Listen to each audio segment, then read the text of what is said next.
selama ini saya berkelana jauh ke negeri orang atau ke pelosok-pelosok Nusantara. Kali ini saya coba berkeliling kota yang dekat dengan ibu kota, yaitu Bekasi. Berdempetan dengan ibu kota, kota ini menjadi salah satu kota satelit yang sangat ramai. Selain menjadi tempat tinggal kaum urban, Bekasi juga menjadi sentra industri di Jawa Barat. Nah, kira-kira keunikan apa saja yang kita akan temukan di kota ini? Kalau gitu, ikuti perjalanan saya pemirsa. Let's go!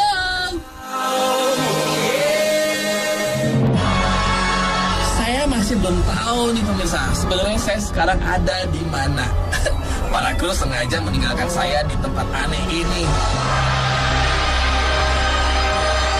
Mana sih gue ya? Oi! Mas Toto! Saya sebel nih. Oi!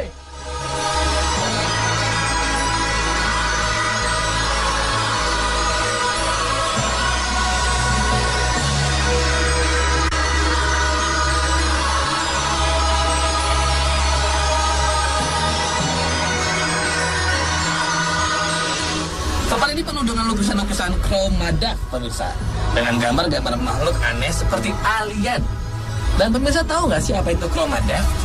Jadi Chroma-Daft adalah lukisan yang dibuat dengan warna-warna khusus yang jika dilihat dengan kacamata khusus atau kacamata 3 dimensi bisa menimbulkan efek hologram. Dengan memakai kacamata seperti yang saya pakai ini, lukisan-lukisan ini bisa terlihat timbul atau yang sering kita sebut dengan lukisan 3 dimensi.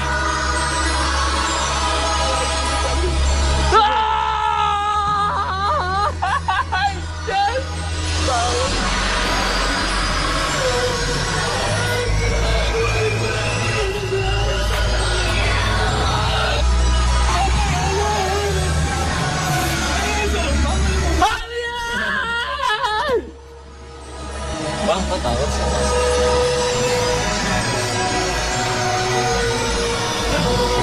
Saya orang. Kok takut? Bukan alien? Bukan alien. Tuh, saya aja nampak. Siapa Presiden Indonesia? Susilo Bambang Yudhoyono. Nama saya siapa? Siapa ya? Oh, berarti kamu alien? Bukan alien, saya manusia. Makanya bisa pegangan. Oh ya, dia manusia. Baunya sih manusia. Dengan siapa, Mas? Mas Imung? Iya. Saya Robi, Mas Imung. Ini sebenarnya di mana saya Mas Imung? Ini kita wahana Alien on Earth. Kita berada di wahana Alien on Earth. Kenapa tempat ini diadakan di sini di Indonesia? Untuk apa sebenarnya tempat ini? Ini untuk menceritakan pada masyarakat kalau misalnya alien itu benar-benar pernah datang ke bumi kita. Keberadaan alien di muka bumi memang masih menjadi kontroversi sejak ratusan tahun, pemirsa. Beberapa ilmuwan seperti Albert Einstein juga dikabarkan mempercayai adanya alien ini. Dan pemirsa, ruangan tempat saya berada adalah sebuah visualisasi tentang pertempuran melawan alien yang kabarnya terjadi di kota Surabaya dan Los Angeles, Amerika. Pertempuran bernama The Battle of Los Angeles ini terjadi pada 24 sampai 25 Februari 1942. Ketika itu, militer Amerika sedang bersiaga menangkap sebuah benda misterius dari radar mereka. Dan pada tanggal 24 Februari 1942 malam, peringatan bahaya pun dikeluarkan. Tetapi langsung dicabut beberapa jam setelah tidak ada bahaya apapun yang mengancam. Dan besoknya nih, tanggal 25 Februari 1942 dini hari, benda misterius lain mulai muncul dan semakin terlihat jelas. Sebuah objek terbang raksasa dikelilingi beberapa objek lebih kecil memenuhi langit Los Angeles. Militer Amerika Serikat menembaki objek tersebut. Namun tidak satupun peluru mereka yang dapat menghancurkan objek asing yang berterbangan ini. Keesokan harinya, halaman depan seluruh surat kabar di Amerika memberitakan tentang insiden ini. Hal ini menimbulkan ketegangan di kalangan militer Amerika Serikat. Para jenderal yang melihat langsung kejadian ini pun percaya bahwa pesawat tersebut berasal dari luar planet bumi. Sementara pejabat militer lain mengatakan kalau Jepang menyerang mereka lagi. Anehnya nih, setelah Jepang menyerah di akhir Perang Dunia Kedua, mereka mengaku tidak pernah mengirim pasukan apapun untuk menyerang Los Angeles pada tanggal 24 sampai 25 Februari 1942. Lantas, Benarkah ini pesawat makhluk asing? Pertempuran misterius juga pernah terjadi di Surabaya, Indonesia, pemirsa. Berdasarkan catatan Raden Jacob Satun yang pernah menjadi ketua lembaga penerbangan dan antariksa nasional menyebutkan bahwa pada tahun 1964 terjadi pertempuran misterius di Surabaya. Beberapa orang kabarnya menyaksikan piring terbang lalu lalang di angkasa. Ini apa Mas Imong? Ini artefak roket. Istanbul roket. Iya, ini ditemukan di Istanbul, Turki. Ini buktinya. Ini artefak tuh ditemukan jauh ribuan tahun sebelum roket sendiri ditemukan. Oke. Oh, jadi ini maksudnya adalah artefak ini berumur sekitar 2.500 tahun. Iya. Tapi anehnya bentuknya seperti Roket, iya benar banget. Yang di tengah itu badan manusia. Iya. Itu menggambarkan manusia lagi megang kendali. Jadi yang membuat ini adalah orang zaman dulu. Iya, yang kita 2.500 tahun yang lalu. Oh, udah lama banget. Lama banget. Ini berarti ini adalah sebuah kayak gambaran visual dia melihat sebuah roket yang sudah yang pernah terbang, terus dia ukir-ukir di batu gitu. Iya. Tapi zaman 2.500 tahun yang lalu kan belum ada roket. Nah, makanya itu siapa yang ngajarin dia? Ada ratusan bahkan mungkin ribuan artefak yang dipercaya menjadi bukti keberadaan alien di bumi ini. Untuk memudahkan para pengunjung, wahana ini menyediakan beberapa tiruan artefak. Dan menariknya pemirsa, ternyata bukti-bukti tersebut ada di Indonesia. Misalnya nih, arsitektur bangunan Candi Sukuh yang terletak di desa Berjo, Jawa Tengah ini. Sekilas tampak mirip ya dengan Chichen Itza. Ini merupakan piramida suku Maya yang terletak di Meksiko. Bentuknya sama-sama menyerupai trapesium dengan anak-anak tangga yang dibentuk dari dasar bangunan hingga puncaknya. Padahal ya pemirsa, kedua candi ini berada beribu-ribu kilometer jauhnya. Misterius bukan? Ada yang percaya pemirsa, alienlah yang mengirimkan informasi yang sama untuk membangun candi ini.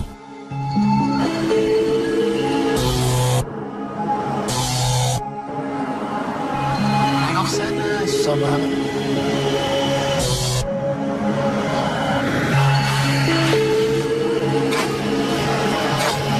Thank you ya, udah diumpilin.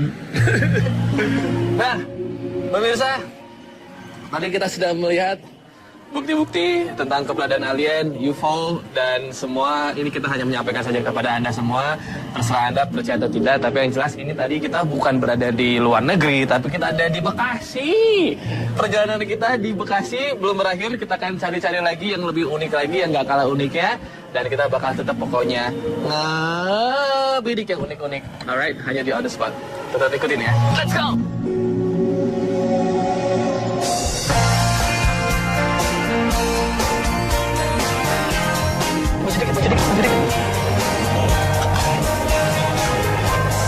Ini apaan sih di mobilnya? Ini koin nih. Asli itu kayak koin gope. Ini koin gope nih kayak. Pak, ngobrol dong bentar. Ngobrol ya. Bentar ya. Situ Pak. Situ.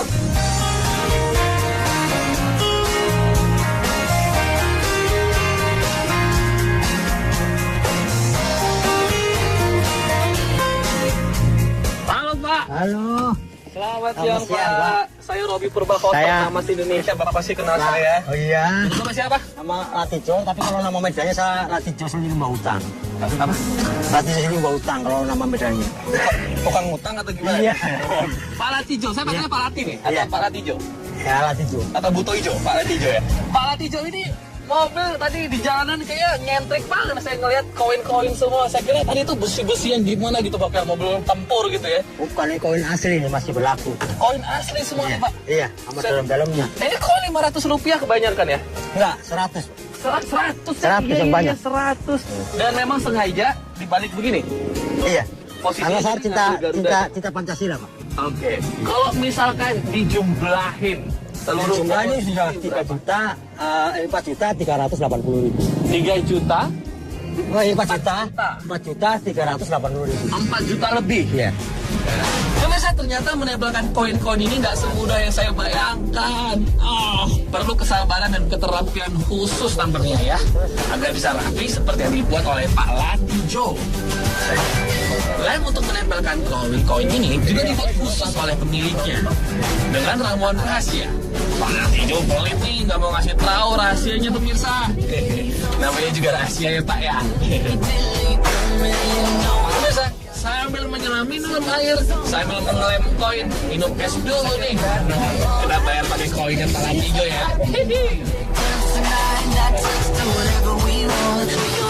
Pemirsa lihat nih, alhamdulillah selesai tugas kita Pak. Pas dulu.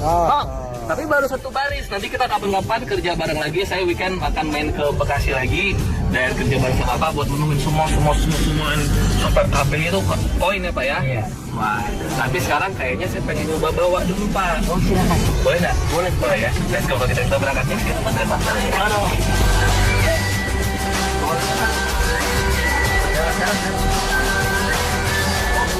Oke Pak, kunci mobil sudah di dalam. Oh masih itu. Silakan.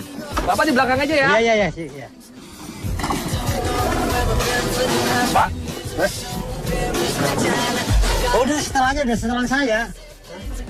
jadi saya bawanya gini. Yang bisa naik ini cuma yang orang tinggi sampai terkotor. Jadi kaki setangan saya gini, gasnya gini. Hah? Bapak, coba Bapak kesini dulu. Ini nggak bisa jadi dipundurin lagi. Enggak, udah polos tuh. Cuma sengaja setelan saya doang. Jadi macam mana saya bawanya ini? Ya Anda nggak bisa bawa. Pas walaupun di samping atau di belakang, itu saya yang bawa. Oh gitu. Jadi saya nggak bisa bawa. Nggak bisa. Pelit kali orang ini. Udah, saya di situ ya Pak. Iya kah? Ini kan? Maaf kiri. Siap. Pemirsa, saya karena memang ini joknya tidak bisa dipundurin lagi dan jadi bapaknya doang yang bisa bawa. Kalau pengen ikut kita jalan-jalan naik mobil yang umurnya sudah berapa nih Pak? 20 lebih ya Pak? 34 tahun. Naik mobil umur 34 tahun dengan hiasan sekitar 4,5 juta lebih. Ikutin saya. Ayo, kita ini mobil.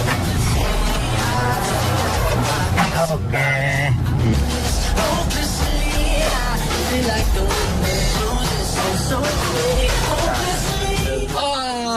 Seru banget jalan-jalan dengan mobil Pak Latijo. Seperti melintasi mesin waktu. Bapak yang selalu ceria ini sedang memutar lagu-lagu nostalgia pemirsa ketika mengendarai mobilnya. Cie, si Bapak. Ingat zaman muda kayak dia ya. Pak, itu kayak tempat makan. Kita makan siang dulu deh. Saya mau traktir Bapak karena Bapak udah ngajak kita jalan-jalan. Yes, dan yang pasti pemirsa, kalau pesan dari Pak Latijo tadi ya Pak ya, kita tuh kalau memang kreatif harus kita gali ke kreativitas kita. Kalau memang kita punya barang harus kita sayang barang kita. Kita rawat. Harus kita rawat ya Pak ya, karena benda mati juga punya feeling, punya perasaan ya Pak ya. Dan yang jelas segala sesuatu yang bisa bikin umur kita panjang, yang bikin kita bahagia, kita lakukan dari sekarang. Ya nggak Pak? Iya. Kebahagiaan kunci awet muda. Kebahagiaan adalah kunci awet muda.